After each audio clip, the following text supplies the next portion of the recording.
শিক্ষা প্রতিষ্ঠান বলেন বা যেখানেই বলেন সবাই এখন বিএনপি হয়ে গেছে। আজকে মণিপুর স্কুল আবার ঘুরে দাঁড়িয়েছে। মণিপুর স্কুল ঘুরে শিক্ষক সহ আমাদের অধ্যক্ষ যারা রয়েছেন এবং আমার শিক্ষক শিক্ষিকা বৃন্দ, আপনাদের অক্লান্ত পরিশ্রমে মণিপুর স্কুল আবার সেই আগের জায়গায় সুদৃঢ় অবস্থায় দাঁড়িয়ে যাবে ইনশাআল্লাহ।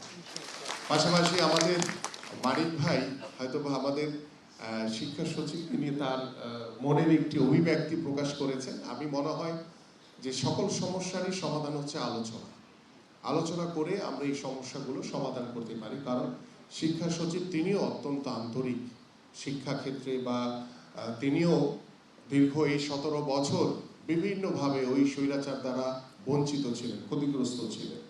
তা আমার মনে হয় মানিক ভাই সহ বসে আমাদের যারা আমাদের শিক্ষক মণ্ডলী যারা রয়েছে বসে আলোচনার মাধ্যমে এই সমস্যাগুলো ইনশাআল্লাহ আপনারা সমাধান করে নেবেন। পাশাপাশি এখন শিক্ষা প্রতিষ্ঠান বলেন বা যেখানেই বলেন সবাই এখন বিএনপি হয়ে গেছে। ঠিক বলছি না আমি? সবাই বিএনপি। আমি বলছি এই কারণে কথাটা, যারা শিক্ষক শিক্ষিকা আপনাদের কারো বিএনপি হওয়ার দরকার নেই।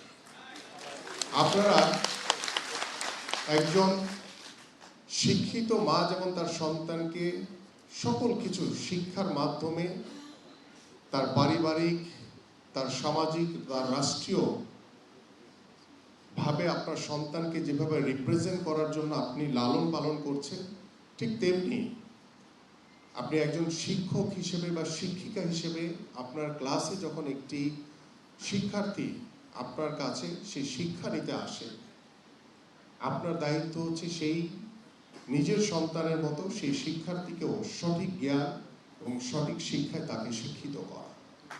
কারণ প্রত্যেকটি বাবা মা তার সন্তানকে স্কুলে পাঠায় কিংবা কলেজে পাঠায় তার সন্তান যাতে আপনার মাধ্যমে সঠিক শিক্ষা, ভালো শিক্ষা, স্বশিক্ষা, গুণগত শিক্ষার যে মান সেটা যাতে সঠিকভাবে প্রত্যেকটি শিক্ষার্থী পায়।